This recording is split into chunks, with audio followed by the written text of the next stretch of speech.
Prepárense para adentrarse en la mente de una leyenda oscura, un fantasma que acecha las sombras y cuya cabeza ostenta una recompensa de 15 millones de dólares por parte del gobierno de los Estados Unidos. Es una suma que supera incluso la ofrecida en su momento por Osama Bin Laden. Este es el hombre más buscado por las élites de la DEA, la CIA, los servicios secretos mexicanos y la Interpol, evadiéndolos durante más de 15 años, dejando tras de sí solo un rastro de montañas de cadáveres y toneladas de narcóticos que inundan las calles de las ciudades estadounidenses. Su organización controla un territorio más vasto que muchas naciones europeas, y sus ingresos anuales, según estimaciones de expertos, alcanzan los 20.000 millones de dólares. No estamos hablando de un personaje de un thriller de Hollywood ni de una invención periodística. Hablamos de Nemesio Oseguera Cervantes, mundialmente conocido como El Mencho, el narcotraficante más peligroso de nuestros tiempos, un campesino empobrecido que se alzó para convertirse en el arquitecto del imperio de la droga más sanguinario en la historia de América Latina. Y esta asombrosa historia no comenzó en lujosas mansiones ni en los pasillos del poder, sino en un olvidado y remoto pueblo de montaña, donde la simple supervivencia era el único lujo accesible.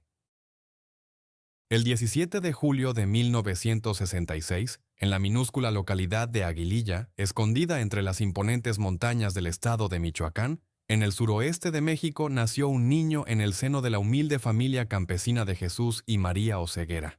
Lo llamaron Nemesio Rubén Oseguera Cervantes. En aquellos años, Aguililla era un lugar donde el tiempo parecía haberse detenido en el siglo XIX. Su población apenas que superaba las 3.000 almas. La mayoría de ellas campesinos analfabetos que cultivaban aguacates, limones y maíz en las laderas rocosas de la Sierra Madre del Sur. Aquí no había electricidad en cada hogar, el agua corriente era un sueño distante, y el hospital más cercano se encontraba a varias horas de viaje por escarpados senderos montañosos. La familia Oseguera residía en una típica choza de adobe de un solo piso, construida con ladrillos de barro secados al sol, con piso de tierra y techo de hojas de palma. Nemesio era uno de 8 hermanos, y cada boca que alimentar convertía la vida familiar en una constante y agotadora lucha por la subsistencia. La infancia del futuro narcotraficante estuvo despojada de todo aquello que usualmente se asocia con esta etapa de la vida. No hubo juguetes, ni libros, ni educación más allá del 3er grado de primaria.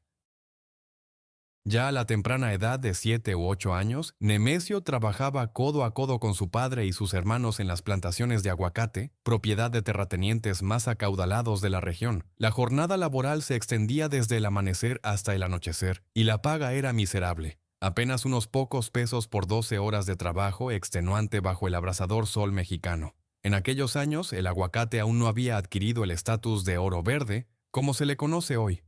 Cuando Michoacán produce más del 80% de la exportación mundial de este fruto, y una cosecha valorada en 3.000 millones de dólares al año se convierte en objeto de disputa entre los cárteles de la droga. En los años 60 y 70 era simplemente un medio para no morir de hambre para miles de familias campesinas, como la de los Oseguera. Michoacán, en esa época, era una región de profundos contrastes y antiguas heridas sociales. Mientras las zonas turísticas costeras de México disfrutaban de los dólares de los vacacionistas estadounidenses, las regiones montañosas permanecían sumidas en una miseria casi medieval. La tierra aquí pertenecía a un reducido grupo de latifundistas, descendientes de colonizadores españoles y de la élite mexicana, quienes poseían miles de hectáreas, mientras que los campesinos, que constituían el 90% de la población, o carecían de tierras por completo, o poseían pequeñas parcelas incapaces de sustentar a una familia. Los programas de desarrollo estatales evitaban la región. Las escuelas funcionaban de manera intermitente. La asistencia médica era inaccesible. Y el único camino de ascenso social para un joven seguía siendo la migración o la delincuencia. Fue precisamente esta mezcla tóxica de pobreza, falta de oportunidades e injusticia social lo que creó el terreno fértil para el futuro florecimiento del narcotráfico en la región. Pero a finales de los años 60, Nemesio era simplemente otro niño hambriento que desconocía la existencia de otra vida. A principios de los años 80, la situación en Michoacán empeoró aún más. La crisis económica que golpeó a México en 1982, cuando el país declaró la cesación de pagos de una deuda externa de 80.000 millones de dólares, transformó la ya difícil vida de las zonas rurales en una verdadera pesadilla.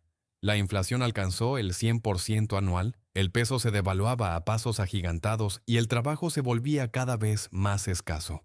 Para millones de mexicanos, la única salida fue el camino hacia el norte, hacia los Estados Unidos, donde incluso el trabajo peor remunerado ofrecía ingresos decenas de veces superiores a los obtenidos en las extenuantes jornadas en las plantaciones. Nemesio Oseguera, quien para entonces tenía entre 16 y 17 años, tomó una decisión que cambiaría todo su destino. Reunió sus escasos ahorros, se despidió de su familia y emprendió un viaje que millones de sus compatriotas ya habían recorrido antes que él. El camino de un inmigrante indocumentado que cruza la frontera en busca del sueño americano.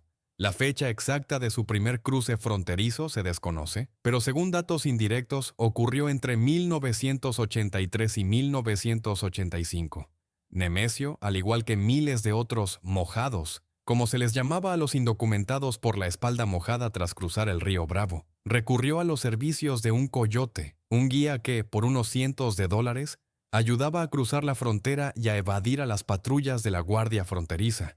Se estableció en California, probablemente en la zona de San Francisco o Sacramento, donde ya existía una numerosa comunidad mexicana dispuesta a acoger a un compatriota.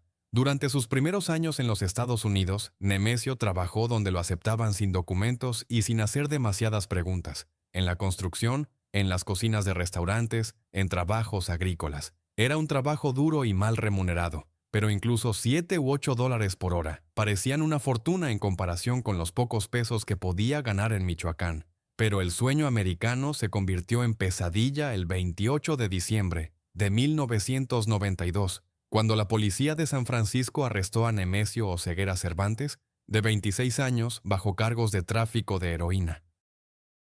Según documentos del Departamento de Justicia de los Estados Unidos, se le incautó una pequeña cantidad de droga. Evidentemente, trabajaba como pequeño distribuidor callejero, vendiendo dosis a los adictos locales. Fue sentenciado a 3 años de prisión, pero cumplió solo una parte de la pena, tras lo cual fue deportado a México a mediados de los años 90. Fue precisamente este arresto y la deportación lo que marcó un punto de inflexión. De regreso en Michoacán, sin dinero, sin perspectivas, con antecedentes penales y una experiencia en el narcotráfico, aunque fuera al nivel más bajo, Nemesio Oseguera se encontró en un punto sin retorno. Las vías legales estaban cerradas para él, y lo único que sabía hacer y conocía era el funcionamiento del tráfico de drogas. Y fue en ese preciso momento cuando el destino lo puso en contacto con personas que le abrirían las puertas al gran juego. El Cartel del Milenio y la poderosa familia Valencia. A mediados de los años 90, el Cartel del Milenio era una de las organizaciones de narcotráfico más influyentes del occidente de México, aunque su nombre rara vez aparecía en los titulares de los medios internacionales. A diferencia de sus competidores más notorios, los cárteles de Sinaloa, Tijuana o del Golfo, el Milenio prefería operar en la sombra, evitando confrontaciones directas con las autoridades y demostraciones espectaculares de fuerza. La organización estaba controlada por la poderosa familia Valencia Cornelio del estado de Michoacán, cuyas raíces en el narcotráfico se remontaban a los años 70, cuando el líder del clan, Luis Valencia Valencia, comenzó con el contrabando de marihuana a través de la costa del Pacífico. En los años 90, el Imperio Valencia evolucionó hacia una compleja estructura transnacional, especializada en el transporte de cocaína colombiana a través del territorio mexicano hacia los Estados Unidos. Fue a esta organización a la que, por medio de lazos de paisanaje y recomendaciones de personas del mundo criminal de Michoacán, se unió el deportado de América Nemesio Oseguera entre 1995 o 1996. Para Nemesio no fue solo una entrada a un grupo criminal, fue una entrada a una familia, en el sentido más literal de la palabra. El joven Oseguera demostró rápidamente ser un ejecutor confiable, disciplinado y absolutamente leal, cualidades muy valoradas en una organización donde la traición se castigaba con la muerte y la confianza se ganaba con años de servicio impecable. Su experiencia americana, aunque fallida, su conocimiento del inglés y su comprensión del funcionamiento del mercado de drogas al otro lado de la frontera lo convertían en un activo valioso. Pero el verdadero punto de inflexión en su carrera ocurrió gracias a un matrimonio que lo transformó de un simple ejecutor en miembro de la dinastía reinante del cartel. Nemesio se casó con Rosalinda González Valencia, sobrina de uno de los líderes de la organización, Armando Valencia Cornelio, conocido con el apodo de El Maradona. Esta unión, concretada a finales de los años 90, era una alianza matrimonial típica para los narcoclanes mexicanos que fortalecía los lazos internos y aseguraba lealtad a través del vínculo sanguíneo. Rosalinda provenía de la rama de la familia Valencia que controlaba los flujos financieros del cartel, y este matrimonio abrió a Nemesio el acceso al círculo interno de la organización. Bajo el ala de Armando Valencia Cornelio, un hombre que a finales de los años 90 se había convertido en una de las figuras clave del cartel del milenio, Nemesio Oseguera recibió una verdadera escuela de narcotráfico. El Maradona dirigía el brazo armado de la organización, un grupo de sicarios que eran conocidos como los Matacetas, mucho antes de que este nombre se hiciera popular entre el público. Estas personas no solo protegían los cargamentos y los territorios, eran el instrumento punitivo del cartel, eliminando a competidores, traidores y a cualquiera que amenazara los negocios de la familia Valencia. Nemesio demostró rápidamente ser un ejecutor capaz de llevar a cabo las tareas más delicadas. No era un asesino ruidoso y emocional, como muchos en los cárteles mexicanos de aquellos años. Era metódico, calculador, capaz de planificar operaciones y controlar a sus hombres.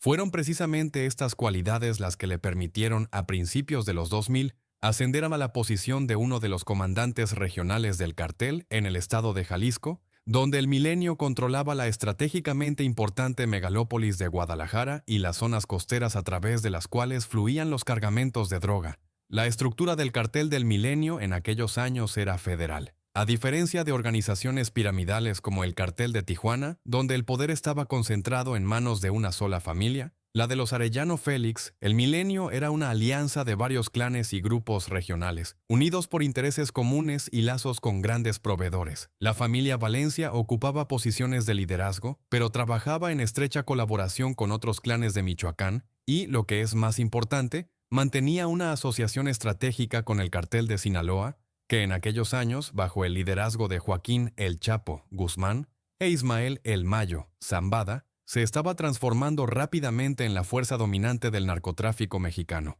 El milenio funcionaba de hecho como un socio logístico y aliado menor de Sinaloa, obteniendo a cambio acceso a los suministros de cocaína colombiana y protección de los competidores. Este sistema funcionó impecablemente hasta principios de los 2000, cuando apareció en el horizonte una amenaza que reconfiguraría todo el mapa del narcotráfico mexicano. Los Zetas, o simplemente los Zetas, eran una organización de un tipo completamente nuevo. Creado en 1999 como el brazo militar del Cartel del Golfo, este grupo estaba compuesto por desertores de la Unidad de Élite del Ejército Mexicano GAFE, entrenados por instructores estadounidenses e israelíes en técnicas de lucha contra el narcotráfico, pero que habían pasado al servicio de los narcotraficantes por dinero, muchas veces superior a la paga militar. A principios de los 2000, los Zetas se habían transformado en la estructura militar más cruel y profesionalmente organizada en la historia del crimen mexicano. No se limitaban a proteger cargamentos, ocupaban territorios, establecían control sobre estados enteros, utilizando tácticas de tierra arrasada y terror demostrativo. Su expansión hacia el oeste, hacia las zonas de influencia de los carteles de Sinaloa y Milenio, era solo cuestión de tiempo. Y cuando entre 2002 y 2003 los primeros destacamentos de los Zetas comenzaron a aparecer en Michoacán, exigiendo sumisión y cuotas a los narcotraficantes locales, eso fue una declaración de guerra. Nemesio Oseguera participó en estos primeros enfrentamientos, coordinando la defensa de los territorios del Cartel del Milenio en las regiones del norte de Michoacán y en la frontera con Jalisco. La guerra era de aniquilación, secuestros, torturas, asesinatos masivos se convirtieron en el pan de cada día. Los cuerpos desmembrados de los enemigos eran dejados en las carreteras como advertencia. Pueblos enteros eran abandonados por sus residentes que huían de la violencia de ambos bandos. Pero el 12 de agosto de 2003 ocurrió un evento que cambió el equilibrio de fuerzas. Armando Valencia Cornelio, el Maradona, fue arrestado por la Policía Federal en Guadalajara. Su detención fue un golpe devastador para el Cartel del Milenio. No era solo un comandante militar, sino también uno de los eslabones clave entre los diversos clanes de la organización. Con su desaparición, la estructura del cartel comenzó a tambalearse. Los Zetas, sintiendo la debilidad del enemigo, intensificaron la presión, invadiendo cada vez más Michoacán. A finales de 2003, la situación se volvió crítica. Muchos comandantes del Milenio se vieron obligados a huir de sus regiones de origen, salvándose del avance de los zetas. Nemesio Oseguera, habiendo perdido a su protector y mentor, tomó una decisión que entonces parecía una retirada, pero en realidad fue una maniobra estratégica. Se trasladó al vecino estado de Jalisco, a Guadalajara, donde, bajo la protección de los aliados del cartel de Sinaloa, comenzó a construir su propia estructura. Lo que parecía el final resultó ser solo el principio, el inicio del camino que llevaría a la creación del imperio de la droga más peligroso del siglo XXI. A mediados de los 2000, Jalisco representaba un territorio donde el poder del cartel de Sinaloa era absoluto. Pero este poder tenía un rostro y un nombre: Ignacio Nacho Coronel Villarreal. Este hombre, nacido en 1954 en Canelas, estado de Durango, a principios del nuevo milenio se había convertido en una de las tres figuras clave del imperio de Sinaloa junto con el Chapo Guzmán y el Mayo Zambada. Coronel controlaba todo el corredor del Pacífico desde Jalisco hasta Nayarit, administraba gigantescos laboratorios de producción de metanfetamina y coordinaba los flujos de cocaína a través del puerto de Manzanillo. Según estimaciones de la DEA, su fortuna personal a finales de los 2000 alcanzaba los $1,000 millones, y el territorio bajo su control generaba para el cartel de Sinaloa hasta el 30% de todos sus ingresos. Para personas como Nemesio Oseguera, que llegaron a Jalisco tras la derrota en Michoacán, Nacho Coronel no era solo un jefe, era un paraguas, una protección y la única razón por la que podían seguir trabajando. El Mencho, como ya lo llamaban en los círculos criminales, se integró en la estructura de Coronel, obteniendo el control de varios municipios en el sur de Jalisco y dedicándose a lo que mejor sabía hacer: la logística de la droga y la gestión de células armadas. Pero el agonizante imperio del milenio, del que provenía el Mencho, llegaba a su fin.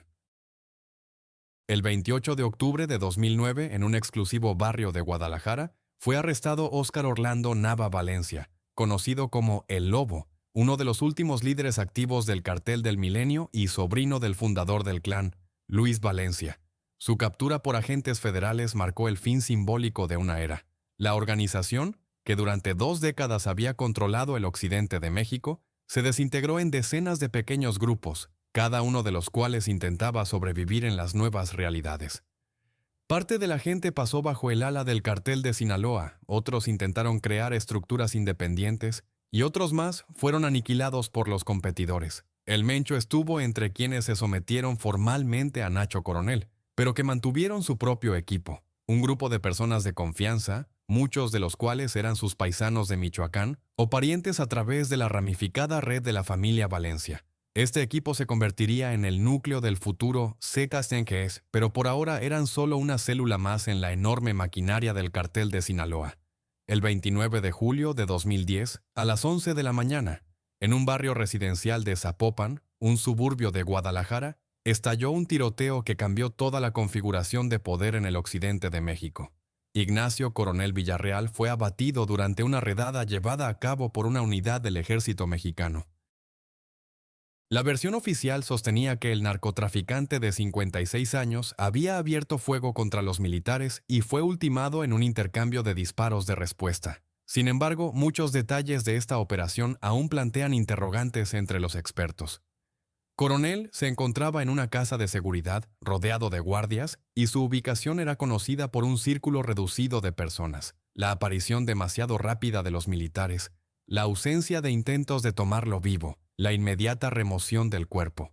Todo ello generó versiones sobre una traición dentro del cartel de Sinaloa o una eliminación selectiva por orden de facciones competidoras. Pero cualquiera que fuera la verdad, el resultado era evidente. En Jalisco se creó un vacío de poder, y bienes por miles de millones de dólares quedaron sin dueño. Lo que sucedió después puede compararse con una sangrienta repartición de la herencia de un clan mafioso. El territorio de Nacho Coronel, Jalisco, Colima, Nayarit, parte de Michoacán, se transformó en un campo de batalla entre varios pretendientes al trono. El cartel de Sinaloa intentó mantener el control, nombrando nuevas personas, pero el liderazgo central, representado por el Chapo y el Mayo, se encontraba a miles de kilómetros en los estados del norte y su capacidad para gestionar la situación era limitada. En el lugar comenzaron a formarse grupos independientes. Uno de los más fuertes fue la Resistencia, bajo el liderazgo de Ramiro Pozos Burgueño, conocido como El Molca, excomandante del Milenio, quien también había trabajado bajo la protección de Coronel. El Molca era un narcotraficante experimentado que controlaba varias rutas clave y laboratorios de producción de metanfetamina. Reclamaba la herencia de Coronel y tenía motivos para hacerlo. Sus hombres controlaban una parte significativa de las capacidades productivas, pero tenía un competidor que se reveló más inteligente, despiadado y con mayor visión de futuro. Nemesio Oseguera, al momento de la muerte de Coronel, tenía 44 años, una edad de madurez para un narcotraficante. Había pasado casi 15 años en el negocio criminal. Había enfrentado la deportación, la guerra con los Zetas, el colapso del cartel del Milenio y años de trabajo a la sombra de jefes más poderosos. Ahora era su momento. El Mencho comenzó a actuar con precisión quirúrgica. El primer paso fue unir bajo su mando a todos los militantes y comandantes restantes del disuelto Milenio que no se habían unido a la resistencia. Utilizó los lazos familiares a través del clan Valencia y González. Involucró el ala financiera, liderada por los hermanos de su esposa, José y Abigail González Valencia, quienes controlaban esquemas de lavado de dinero a través de una red de compañías en México, Estados Unidos y América Latina. El segundo paso fue posicionar la nueva organización como una fuerza que luchaba contra los Zetas, el enemigo que todos odiaban. A finales de 2010, en las calles de Guadalajara aparecieron pancartas con un mensaje firmado con la enigmática sigla CJNG, Cártel de Jalisco Nueva Generación. El mensaje era simple: hemos venido a proteger al pueblo de Jalisco de los Zetas. Atentamente, CJNG. Fue una jugada de relaciones públicas destinada a obtener el apoyo de la población, cansada de la violencia de los Zetas. Pero lo que es más importante fue una declaración de guerra. Una guerra en todos los frentes. La guerra declarada por el Mencho no era una simple disputa entre bandas de narcotraficantes rivales por el control de puntos de venta o rutas. Era una campaña de exterminio total, motivada ideológicamente, diseñada para tener un efecto psicológico y para darse a conocer al mundo de la manera más sanguinaria. Para 2011, los Zetas controlaban vastas áreas en el este y centro de México. Los estados de Tamaulipas, Veracruz, San Luis Potosí, partes de Hidalgo y Puebla. Habían convertido a Veracruz, un estado estratégicamente importante con los puertos más grandes en la costa del Golfo de México, en su feudo, extorsionando dinero a todas las actividades comerciales, desde las compañías petroleras hasta los vendedores ambulantes. Sus métodos de terror no tenían precedentes, incluso para México. Secuestros masivos de migrantes y su asesinato si se negaban a trabajar para el cartel. Incendios de casinos con personas dentro. Ejecuciones públicas grabadas en video. Para el CJG, la guerra contra los Zetas no era solo una lucha por el territorio, sino también una campaña de relaciones públicas, posicionarse como defensores del pueblo contra monstruos en forma humana. Y el Mencho entendía perfectamente que en esta guerra ganaba quien infundía más terror. El 20 de septiembre de 2011, alrededor de las 5 de la tarde, en plena hora punta en una concurrida autopista entre las ciudades de Boca del Río y Veracruz, ocurrió un evento que inmediatamente dio la vuelta a todas las agencias de prensa mundiales. 3 camiones sin placas se detuvieron justo en la carretera, bloqueando el tráfico. De los remolques comenzaron a ser descargados cuerpos, uno tras otro, metódicamente como sacos de basura. En total, 35 cadáveres, muchos de los cuales habían sido despojados hasta la ropa interior, con evidentes signos de tortura, fracturas en las extremidades, quemaduras, marcas de estrangulamiento. Algunos habían sido decapitados. Junto a la montaña de cuerpos, los sicarios dejaron una pancarta con el mensaje: esto es de parte de los matazetas. Atentamente, ZJNG. La operación no duró más de 5 minutos, después de lo cual los camiones se esfumaron, dejando a cientos de testigos conmocionados y una ciudad paralizada por el terror. Las autoridades determinaron más tarde que casi todas las víctimas tenían vínculos con los Zetas. Se trataba de pequeños narcotraficantes, informantes, miembros de pandillas callejeras que trabajaban para el cartel, pero la forma de su eliminación y la exhibición pública de los cadáveres estaban calculadas para lograr la máxima resonancia. El CNG demostró claramente: hemos llegado y no conocemos la palabra piedad. Pero ese fue solo el comienzo del sangriento septiembre y octubre de 2011, que transformó a Veracruz en una zona de guerra. El 6 de octubre, solo 2 semanas después de la primera masacre, en 3 casas diferentes en la misma zona de Boca del Río, se descubrieron otros 32 cuerpos. Las víctimas estaban atadas, con bolsas en la cabeza, muchas desmembradas.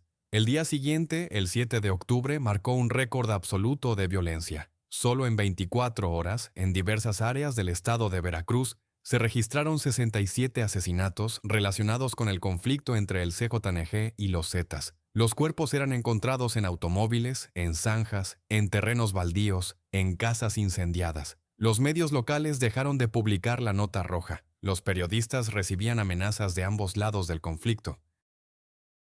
El entonces gobernador de Veracruz, Javier Duarte de Ochoa, quien más tarde sería arrestado por vínculos con el crimen organizado y corrupción, declaró públicamente que la situación estaba bajo control, mientras que las calles de las principales ciudades del estado eran controladas por hombres armados y enmascarados. El gobierno federal se vio obligado a enviar a la región unidades adicionales de infantería de marina y ejército, pero incluso la presencia militar no detuvo la masacre. La estrategia de El Mencho era cruel, pero efectiva. No intentó conquistar el territorio de Veracruz en el sentido clásico. Simplemente no tenía suficientes hombres para hacerlo. En cambio, el CNG enviaba grupos de asalto que se infiltraban en las ciudades, secuestraban a personas relacionadas con los Zetas, las torturaban para obtener información sobre otros miembros del cartel y luego las asesinaban y exponían los cuerpos en público. Era una guerra de guerrillas, diseñada para socavar el control de los Zetas desde adentro. Cada asesinato público era un mensaje a la población local. Los Zetas no pueden protegerlos, son débiles, nosotros somos más fuertes. Paralelamente, el CJNG difundía a través de redes sociales y foros locales vídeos en los que prisioneros atados, presentados como miembros de carteles rivales o informantes de la policía, eran sometidos a torturas elaboradas y luego ejecutados, decapitados, fusilados, quemados vivos. Estos videos estaban acompañados de amenazas a cualquiera que se atreviera a colaborar con las autoridades o los rivales. Era terrorismo puro, destinado a suprimir la voluntad de resistencia. El clímax de esta campaña de terror fue el evento del 13 de mayo de 2012 en la ciudad de Cadereyta Jiménez, en el estado de Nuevo León, cerca de Monterrey. En las primeras horas de la mañana, los residentes locales descubrieron en la carretera principal de la ciudad 49 cuerpos desmembrados. Brazos, piernas, cabezas y torsos estaban esparcidos por el asfalto a lo largo de varias decenas de metros. Junto a ellos yacía una nota: así les va a pasar a todos los Zetas. El Cártel de Jalisco Nueva Generación. El examen forense reveló que las víctimas estaban vivas al momento del desmembramiento. Fueron asesinadas lentamente, convirtiendo la ejecución en un ritual. Esta carnicería provocó una resonancia internacional. El Departamento de Estado de los Estados Unidos emitió una advertencia especial a los ciudadanos estadounidenses sobre la prohibición de viajar al noreste de México. Y el presidente Felipe Calderón se vio obligado a emitir una declaración en la que reconocía que el país estaba viviendo una crisis de seguridad sin precedentes. En 2 años de guerra del CNG contra los Zetas, de 2011 a 2012, en los estados de Veracruz, Nuevo León, Tamaulipas y Jalisco, fueron asesinadas más de 2,000 personas. El Mencho había logrado su objetivo. El nombre del CJNG era ya conocido en todo México. Pero el precio de esta notoriedad se medía en ríos de sangre. La guerra con los Zetas le trajo a El Mencho no solo notoriedad, sino algo mucho más valioso: territorio y respeto. A finales de 2012, el CTG controlaba una parte significativa del estado de Jalisco, incluida la estratégicamente importante Guadalajara, la segunda ciudad más grande de México con una población de más de 5 millones de personas.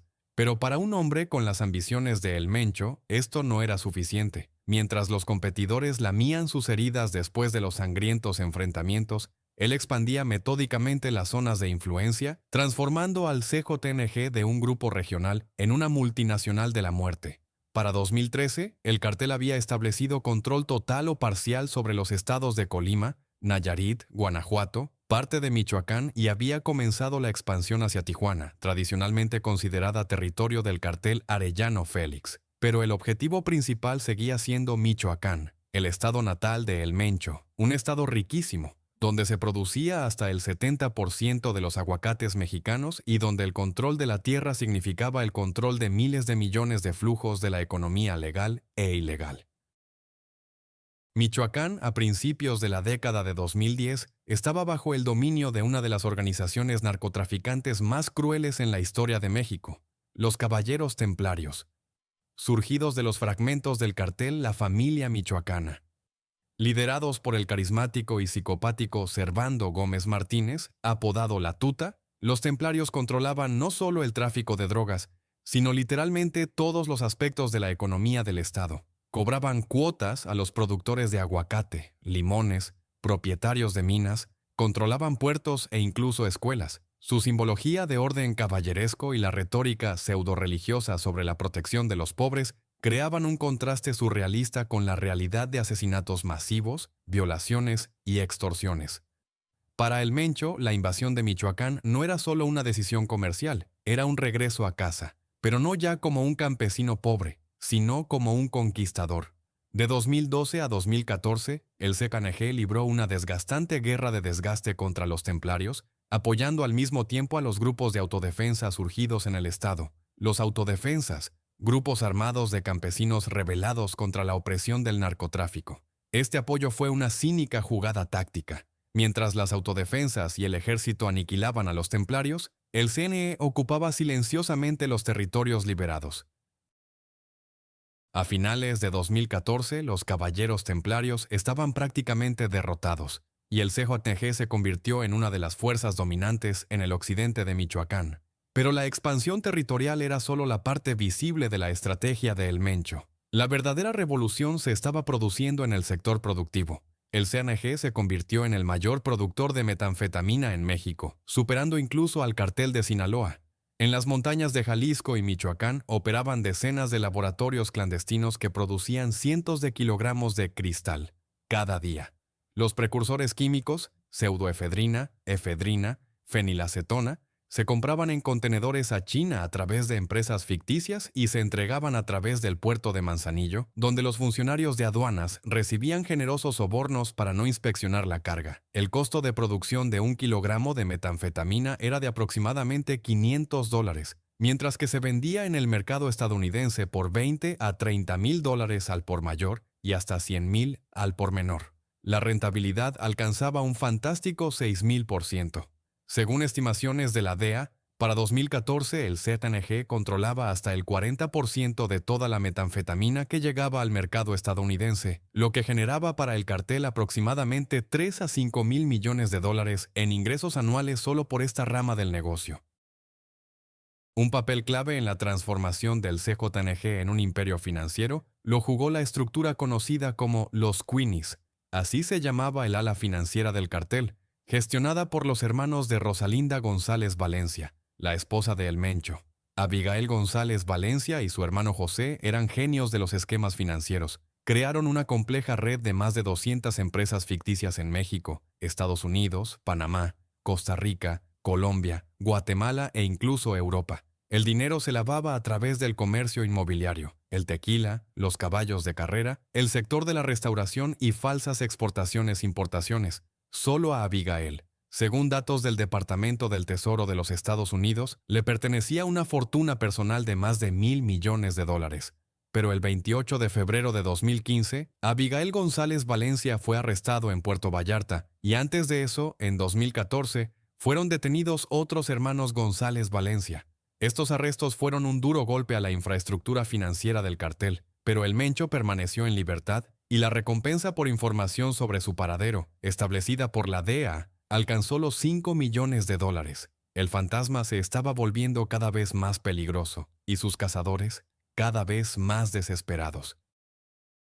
Los arrestos de los financieros del clan González Valencia en 2014 y principios de 2015 revelaron a las fuerzas especiales mexicanas y estadounidenses la vulnerabilidad del CJNG. Los flujos financieros del cartel fueron parcialmente interrumpidos, los activos congelados, y lo que es más importante, los interrogatorios de los detenidos proporcionaron a los investigadores información valiosa sobre la estructura de la organización y el posible escondite del propio El Mencho. La inteligencia trabajó 24 horas al día, analizando conversaciones telefónicas interceptadas, rastreando los movimientos de personas del círculo íntimo del narcotraficante, reclutando informantes dentro del cartel. A finales de abril de 2015, las autoridades obtuvieron información que consideraron confiable. Nemesio Oseguera Cervantes se escondía en un rancho cerca del pequeño pueblo de Tonaya, en una zona montañosa en el sur del estado de Jalisco, a unos 80 kilómetros de Guadalajara. La operación para su captura, con nombre en clave Jalisco, se preparó en estricto secreto. Participarían unidades de élite de la Infantería de Marina Mexicana, la Policía Federal y representantes de la DEA como observadores. El plan preveía un asalto simultáneo a varios posibles escondites con apoyo de helicópteros, para impedir que el objetivo huyera por los caminos de montaña. La operación se fijó para el 1 de mayo, día festivo, cuando se presumía que la guardia de El Mencho estaría relajada y él mismo permanecería en lugar de desplazarse. Pero lo que sucedió la mañana del 1 de mayo de 2015 superó los escenarios más sombríos y cambió para siempre la idea de lo que eran capaces de hacer los narcotraficantes mexicanos. Hacia las 6 de la mañana, helicópteros militares Sikorsky U-60, Black Hawk, los mismos utilizados por el ejército estadounidense en Irak y Afganistán, despegaron de una base militar y se dirigieron hacia Tonaya. A bordo de cada uno viajaban aproximadamente 15 soldados de las Fuerzas Especiales de la Infantería de Marina, armados con fusiles automáticos FX-5 Schukoatl y listos para una dura resistencia. Pero cuando los helicópteros se acercaron a la zona objetivo, se desató el infierno. Desde tierra abrieron fuego con ametralladoras pesadas Barrett M82 de calibre 12 con 7 milímetros y, lo más aterrador, con lanzagranadas RPG-7, armas soviéticas utilizadas durante décadas en guerrillas desde Vietnam hasta Afganistán. Uno de los helicópteros, al recibir un impacto directo de una granada antitanque en el rotor de cola, perdió el control y se precipitó al suelo desde una altura de aproximadamente 150 metros. La explosión al impactar fue audible a kilómetros de distancia. De los 12 militares a bordo, 9 murieron al instante. 3 resultaron gravemente heridos. Fue el primer derribo de un helicóptero militar por un narcotraficante en la historia moderna de México. El Mencho no solo resistió, declaró la guerra abierta al Estado. Pero la caída del helicóptero fue solo el comienzo de la pesadilla que se desató ese día en todo el estado de Jalisco. Mientras los militares intentaban evacuar a los heridos y los cuerpos de los caídos bajo el fuego continuo, en toda Guadalajara y las ciudades circundantes comenzaron ataques coordinados. El CG activó un plan que evidentemente había sido preparado de antemano en caso de un intento de captura del líder. Los militantes del cartel, armados con fusiles automáticos y cócteles Molotov, comenzaron a bloquear las principales arterias, incendiando autobuses, camiones y automóviles directamente en las carreteras. En pocas horas se quemaron 39 autobuses del transporte público. 11 sucursales bancarias fueron incendiadas después de evacuar a empleados y clientes. 16 gasolineras se transformaron en columnas de fuego, creando escenas apocalípticas. La segunda ciudad más grande de México quedó paralizada. La gente huía presa del pánico de las calles, escuelas y universidades. Fueron cerradas de urgencia. El aeropuerto suspendió sus operaciones. El gobernador Aristóteles Sandoval hizo un llamado de emergencia, instando a los residentes a permanecer en casa, pero su voz temblaba. Las autoridades habían perdido el control de la situación. El caos se extendió a 20 ciudades en 3 estados: Jalisco, Colima y Michoacán. Según diversas estimaciones, en los ataques participaron entre 300 y 500 militantes del CJNG, quienes actuaron simultáneamente según un plan preestablecido. Lo más impactante no fue solo la magnitud de la violencia, sino su organización militar. No se trataba de actos espontáneos de pánico de criminales acorralados. Era una operación militar bien planeada, cuyo objetivo era demostrar al gobierno y a la sociedad que el CFAG no era una banda, sino un ejército capaz de paralizar una región entera. Los militantes usaban radios para coordinarse, tenían listas claras de objetivos, actuaban en grupos de 5 a 7 personas con comandantes asignados. Expertos en seguridad declararon más tarde que tal nivel de organización indicaba que en las filas del cartel servían exmilitares y policías, entrenados en tácticas de operaciones urbanas. Y, lo que es más importante, la operación logró su objetivo. El Mencho había desaparecido de nuevo. Mientras todo Jalisco ardía, desviando a todas las fuerzas del orden, el narcotraficante abandonó tranquilamente la zona de la redada y se disolvió en su red de casas de seguridad. El gobierno del presidente Enrique Peña Nieto anunció el inicio de una vasta operación para su captura, ofreciendo 30 millones de pesos de recompensa por información, equivalentes a aproximadamente 2 millones de dólares. Pero esto sonaba como un desesperado grito de impotencia. El fantasma había ganado la batalla y el mundo entero lo había visto. Los eventos del 1 de mayo de 2015 transformaron a El Mencho de un criminal prominente, conocido solo por especialistas, en el enemigo público número 1 del Estado mexicano. Pero en lugar de esconderse y esperar a que pasara la tormenta, como habían hecho muchos narcotraficantes antes que él, Nemesio Oseguera optó por una estrategia de escalada. Si las autoridades querían guerra, la tendrían. Si pensaban que después de la muerte de 9 militares el cartel se asustaría por las represalias, se equivocaban de plano. El CNG pasó a una táctica de terror sistemático, dirigido no solo contra grupos rivales, sino también contra las propias estructuras del orden: policías, agentes federales, fiscales, jueces. Todos se convirtieron en objetivos en la guerra que el Mencho declaró al sistema.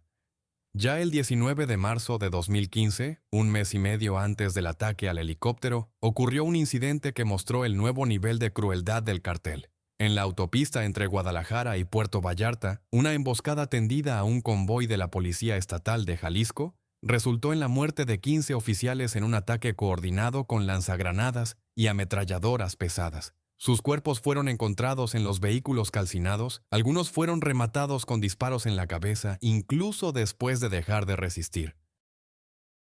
Pero el mensaje más aterrador fue dejado en el lugar de la masacre. Seguimos firmes, Z-Tange.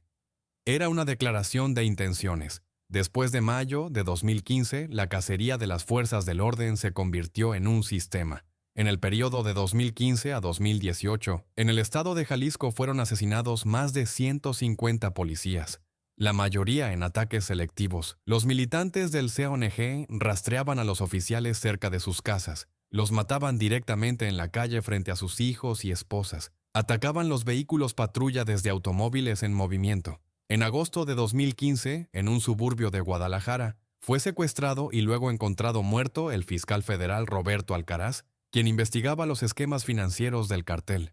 Su cuerpo fue descubierto con 15 heridas de cuchillo y signos de brutal tortura. Le habían arrancado las uñas y roto los dedos. Junto al cadáver yacía una nota: por meterte donde no te llaman. Paralelamente, el CJNG comenzó a utilizar activamente los videos como arma de guerra psicológica. En Internet aparecían grabaciones, filmadas con calidad profesional, en las que prisioneros atados, presentados como miembros de carteles rivales o informantes de la policía, eran sometidos a torturas sofisticadas y luego ejecutados, decapitados, fusilados, quemados vivos. Estos videos estaban acompañados de amenazas a cualquiera que se atreviera a colaborar con las autoridades o los rivales. Era terrorismo puro, destinado a suprimir la voluntad de resistencia. Pero la principal arena de guerra en estos años se convirtió en el estado de Guanajuato, el corazón industrial del centro de México, a través del cual pasaban las autopistas más importantes que conectaban la capital con el norte del país. Aquí el CJNG se enfrentó con el grupo criminal local Cártel Santa Rosa de Lima, bajo el liderazgo de José Antonio Yepes Ortiz, apodado El Marro. Santa Rosa se especializaba en el huachicoleo, el robo de productos petrolíferos de los oleoductos de la empresa estatal Pemex, que generaba cientos de millones de dólares al año. El Mencho no podía permitir que un negocio tan rentable quedara fuera de su control. Desde finales de 2017, Guanajuato se transformó en una zona de continuos enfrentamientos armados. En 2018, en el estado se registraron más de 3.600 asesinatos, más que en muchas zonas de conflictos militares activos. Cuerpos decapitados eran encontrados al amanecer cerca de las estaciones de policía. En las plazas de las ciudades se colgaban pancartas con amenazas, explotaban coches, se llevaban a cabo masacres en bares y restaurantes. Guanajuato se convirtió en el estado más peligroso de México, y esta triste estadística se mantendría así durante los años venideros. En esos mismos años, un duro golpe fue asestado a la propia familia de El Mencho. El 30 de enero de 2014, en un exclusivo barrio de Guadalajara, fue arrestado su hijo Rubén Oseguera González, conocido como El Menchito o El Mozo. Al momento de su detención tenía 23 años y ya era considerado uno de los herederos del imperio de su padre, al mando de una unidad de combate de élite del cartel. El primer arresto fue casi cómico. Después de unos meses, un juez lo liberó bajo fianza debido a irregularidades procesales durante la detención, lo que provocó un escándalo y acusaciones de corrupción. Pero el 23 de junio de 2015, el Menchito fue arrestado de nuevo y esta vez las autoridades no cometieron errores. Fue extraditado a los Estados Unidos en febrero de 2020, donde fue procesado bajo cargos de narcotráfico y lavado de dinero.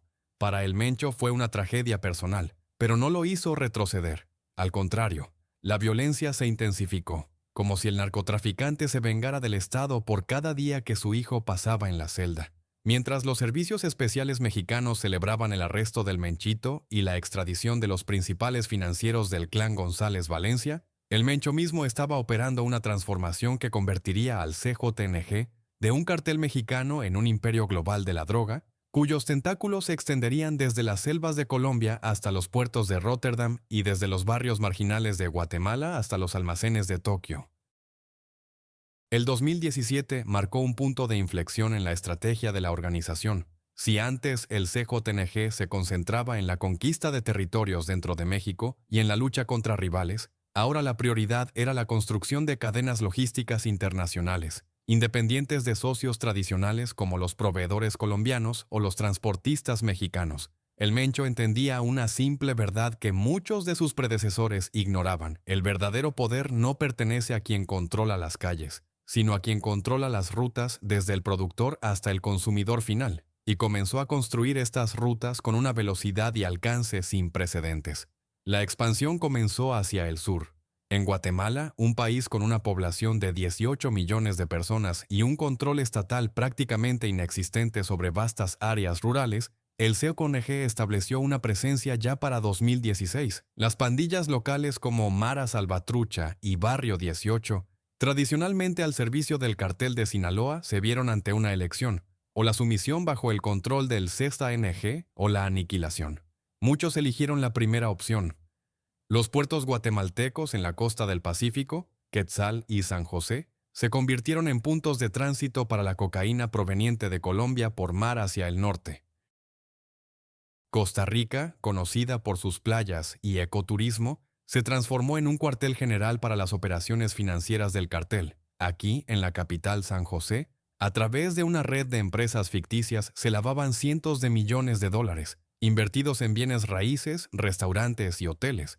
Para 2018, las autoridades de Costa Rica arrestaron a más de 50 personas vinculadas a los esquemas financieros del CJNG, pero fue una gota en el océano.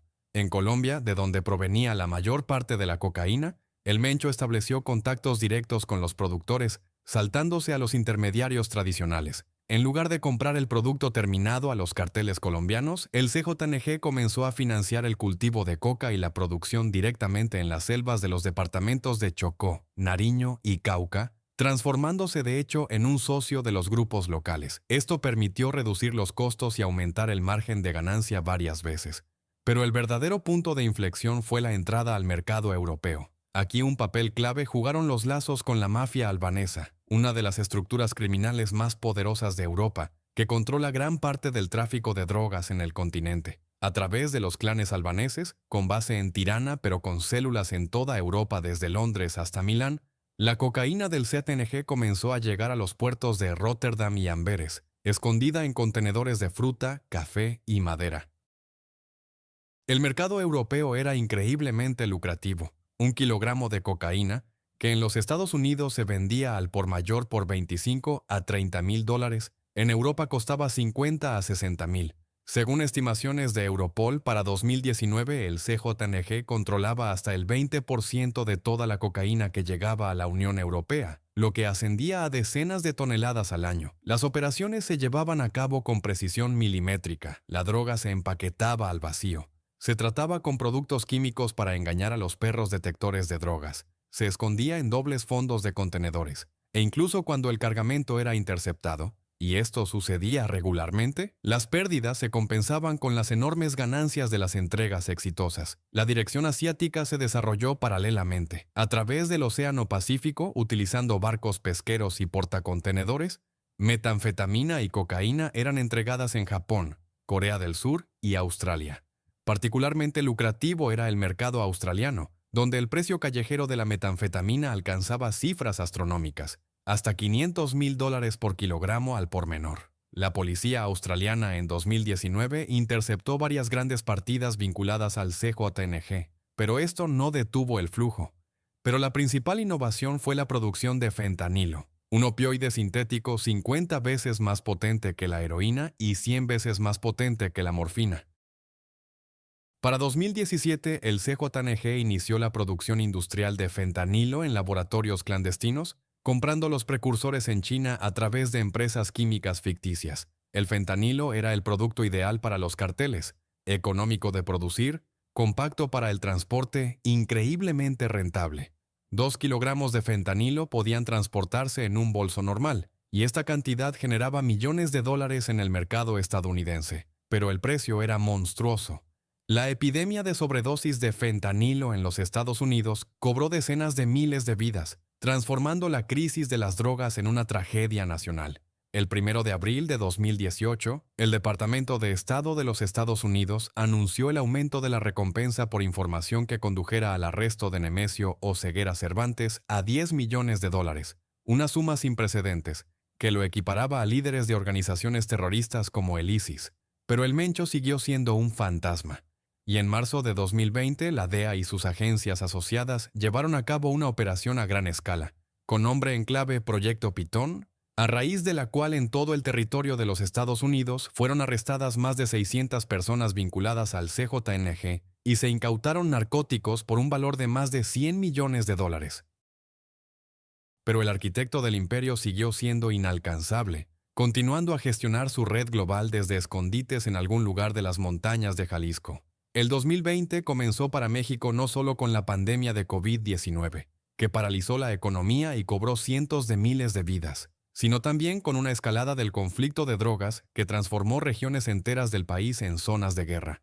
Para este momento, el CJNG controlaba o disputaba territorios en 23 de los 32 estados mexicanos, pero esta expansión significaba una guerra simultánea en decenas de frentes contra una multitud de enemigos. El principal de estos seguía siendo el Cartel de Sinaloa, la organización de narcotráfico más antigua y, hasta hace poco, la más poderosa de México.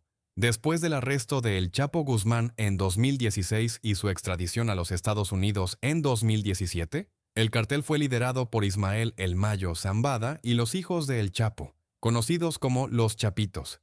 Entre el CJNG y Sinaloa estalló una lucha por el estratégico estado de Zacatecas, ubicado en el centro de México en el cruce de las principales rutas de la droga de norte a sur. La guerra en Zacatecas comenzó en 2019, pero alcanzó su apogeo en 2021. Solo en la primera mitad de ese año, en el estado se registraron más de 1,000 asesinatos. Los cuerpos eran encontrados en fosas comunes, abandonados en plazas, colgados de puentes. Las ciudades de Fresnillo y Guadalupe se transformaron en campos de batalla, donde los tiroteos ocurrían a plena luz del día y los residentes no salían de sus casas durante semanas. Pero si Zacatecas era una necesidad estratégica, Michoacán para el Mencho seguía siendo una guerra personal, un regreso a casa no como fugitivo, sino como conquistador. Aquí el CNG se enfrentó a una coalición de grupos locales unidos bajo el nombre de Cárteles Unidos. Esta coalición incluía los restos de los Caballeros Templarios, los grupos de la Nueva Familia Michoacana, así como grupos armados de autodefensa que alguna vez lucharon contra los narcotraficantes, pero ahora se habían transformado ellos mismos en estructuras criminales. Michoacán ardía.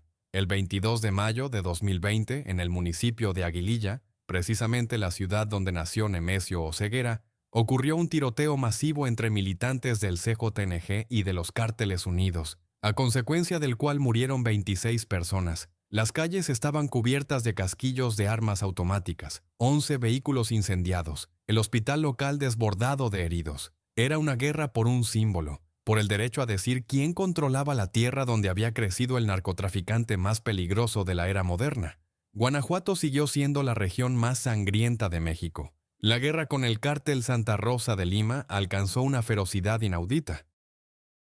El 2 de agosto de 2020, el Marro, líder de Santa Rosa, fue finalmente arrestado por los militares después de una persecución de muchos meses, pero esto no trajo paz. El CNG continuó destruyendo metódicamente los restos del grupo y las bandas locales que intentaban llenar el vacío de poder se convirtieron en nuevos objetivos. El 9 de marzo de 2021, en la ciudad de Irapuato, fueron descubiertos 19 cuerpos baleados, hombres de edades comprendidas entre los 18 y los 30 años, asesinados con disparos en la cabeza. Los cuerpos estaban cuidadosamente dispuestos al borde de la carretera. El mensaje era claro: el CJNG controla Guanajuato y la resistencia es inútil. A finales de 2021, Guanajuato registró más de 4.000 asesinatos, un récord absoluto para el Estado y una de las tasas de violencia más altas del mundo fuera de las zonas de guerra abiertas. Paralelamente, el CJNG intensificó la campaña de terror contra las estructuras estatales. El 13 de julio de 2020, en la Ciudad de México, fue asesinado el juez federal Uriel Villegas Ortiz justo frente al tribunal. El asesinato de un juez en la capital, a pocas cuadras de los edificios gubernamentales, fue una demostración de que el CJNG podía alcanzar a cualquiera en cualquier parte del país. El 24 de junio de 2022, en Guadalajara, ocurrió una explosión en la Fiscalía del Estado. Un coche bomba estalló mientras los empleados salían del trabajo. 3 personas murieron y 12 resultaron heridas. El uso de artefactos explosivos mostraba la evolución de la táctica del cartel desde tiroteos callejeros hasta actos de terrorismo, característicos de las organizaciones terroristas. Pero lo más cínico fue el uso de niños y adolescentes. El CNG reclutaba activamente a menores de áreas empobrecidas, ofreciéndoles dinero fácil y estatus. Adolescentes de 13 a 16 años se convertían en halcones, observadores que transmitían información sobre los movimientos de la policía, mensajeros de drogas y a veces incluso sicarios. Las autoridades lo llamaron la generación del fentanilo. Toda una generación de jóvenes mexicanos para quienes el trabajo para el cartel era la única perspectiva disponible. El 11 de febrero de 2020, Rubén Oseguera González, el Menchito, fue extraditado a los Estados Unidos, donde se le imputaron cargos de tráfico internacional de drogas, uso de armas de fuego y conspiración para cometer asesinato. En julio de 2023, se declaró culpable y fue sentenciado a cadena perpetua sin posibilidad de libertad condicional. Para el Mencho fue una tragedia personal. Su único hijo pasaría el resto de su vida en una prisión de máxima seguridad estadounidense. Pero los golpes a la estructura del cartel continuaron. En marzo de 2022 fue arrestado Carlos Enrique Sánchez Martínez, conocido como El Chiquis, uno de los comandantes regionales del CJNG. En agosto del mismo año fue capturado Juan Carlos González, el RR, responsable de las operaciones en Michoacán. Pero la organización siguió funcionando como una hidra de múltiples cabezas. En lugar de los arrestados llegaban nuevos líderes, y el Mencho mismo siguió siendo inalcanzable. En abril de 2022, la recompensa por él alcanzó los $15 millones, la suma más alta en la historia para un criminal mexicano. Mientras tanto, comenzaron a circular rumores sobre su salud. Fuentes informaban de problemas renales, diabetes, necesidad de diálisis regular. Pero verificar esta información era imposible. El fantasma siguió siendo un fantasma. El año 2023 comenzó con una noticia que resonó como un rayo en cielo sereno para las fuerzas del orden de ambos lados de la frontera. El 26 de julio, los militares mexicanos llevaron a cabo la mayor operación contra el CJNG en el estado de Jalisco, incautando un rancho secreto en las montañas del municipio de Talpa de Allende. Lo que allí descubrieron superó las suposiciones más audaces de los analistas. En una superficie de más de 15 hectáreas se encontraba un verdadero campamento militar. Depósitos de armas, incluyendo 50 fusiles automáticos AR-15 y AK-47, 20 lanzagranadas, chalecos antibalas de tipo militar, sistemas de visión nocturna, medios de comunicación protegidos y, lo más impactante, 4 vehículos blindados artesanales tipo monstruo, equipados con puestos para ametralladoras. Pero el descubrimiento principal fueron los drones, no juguetes, sino drones profesionales con una capacidad de carga de hasta 10 kilogramos, equipados con soportes para artefactos explosivos y granadas. El CJNG se había transformado en un ejército que utilizaba tecnologías del siglo XXI. Expertos de la DEA, que estudiaron los materiales de la redada, declararon que el nivel de equipamiento del cartel era comparable al de las Fuerzas Armadas de pequeños estados. No era un sindicato criminal, era una estructura militar paralela. Pero mientras las autoridades exhibían las armas incautadas y hablaban de un golpe significativo a la infraestructura del cartel, en las calles de las ciudades estadounidenses se desarrollaba una tragedia de proporciones sin precedentes. La crisis del fentanilo, que el CJNG, junto con otros carteles mexicanos, había transformado en una industria, cobró en 2023 la vida de más de 70,000 estadounidenses, más que todas las pérdidas de Estados Unidos en la guerra de Vietnam. El opioide sintético, producido en laboratorios clandestinos de Jalisco y Michoacán a partir de precursores provenientes de China, inundó el mercado. Era tan potente que solo 2 miligramos, una cantidad que cabe en la punta de un lápiz, podían matar a un adulto. El CNG inició la producción de pastillas falsas, que se parecían a analgésicos legales como la oxicodona o el Xanax, pero contenían dosis letales de fentanilo. Los adolescentes las compraban a través de las redes sociales, sin saber que tenían la muerte en sus manos. La administración del presidente de los Estados Unidos, Joe Biden, declaró el fentanilo como una amenaza a la seguridad nacional, pero detener el flujo era imposible. Pasaba a través de decenas de cruces ilegales en la frontera, a través de túneles, a través de drones, a través de correos. El 1 de octubre de 2024, en México, ocurrió un evento histórico. Por primera vez una mujer, Claudia Sheinbaum Pardo, ex jefa de gobierno de la Ciudad de México, representante del partido de izquierda Morena, asumió la presidencia del país. En su discurso inaugural prometió continuar la política de su predecesor, Andrés Manuel López Obrador, basada en el principio abrazos, no balazos, es decir, programas sociales en lugar de una confrontación militar directa con los carteles. Pero la realidad resultó ser más dura que cualquier promesa electoral.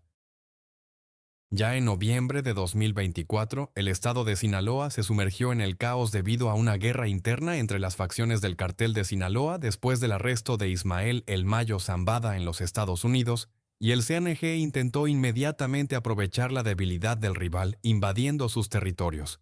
Guadalajara, León, Tijuana, Puebla, en todas estas ciudades se registraron enfrentamientos entre los grupos. Sheinbaum se vio obligada a enviar unidades adicionales de la Guardia Nacional a las zonas de conflicto, pero el efecto fue mínimo. A diciembre de 2025, hoy, el CNG controla o disputa activamente territorios en más de 30 de los 32 estados de México. La organización, que hace 15 años nació como un grupo regional en Jalisco, se ha transformado en un imperio transnacional con presencia en los Estados Unidos, Centro y Sudamérica, Europa, Asia e incluso Australia. Según estimaciones de varios centros de análisis, los ingresos anuales del CNG oscilan entre 20 y 30 mil millones de dólares, lo que convierte a la organización en una de las estructuras criminales más ricas del mundo. El número de miembros del cartel se estima entre 15 y 20 mil personas, incluyendo militantes, logistas, financieros, informantes en la policía y en los órganos estatales. En algunas regiones de Jalisco, Michoacán y Colima, el CJNG funciona de hecho como un estado paralelo. Recauda impuestos, resuelve disputas, castiga a criminales e incluso distribuye ayuda humanitaria a los pobres, como ocurrió durante la pandemia de COVID-19 cuando el cartel repartió kits de alimentos con el logo del CJNG. Pero la pregunta principal sigue sin respuesta. ¿Dónde está Nemesio Oseguera Cervantes? El Mencho, quien en julio de 2025 cumplió 59 años. Sigue siendo el único de la gran tríada de los narcotraficantes mexicanos modernos que aún está en libertad. El Chapo Guzmán cumple cadena perpetua en una prisión estadounidense de máxima seguridad, ADX Florence. El Mayo Zambada ha sido arrestado y espera juicio en los Estados Unidos, y el Mencho continúa gestionando su imperio desde escondites, cuya ubicación sigue siendo un secreto. Los rumores sobre sus enfermedades, insuficiencia renal, diabetes, siguen circulando, pero ninguno ha sido confirmado.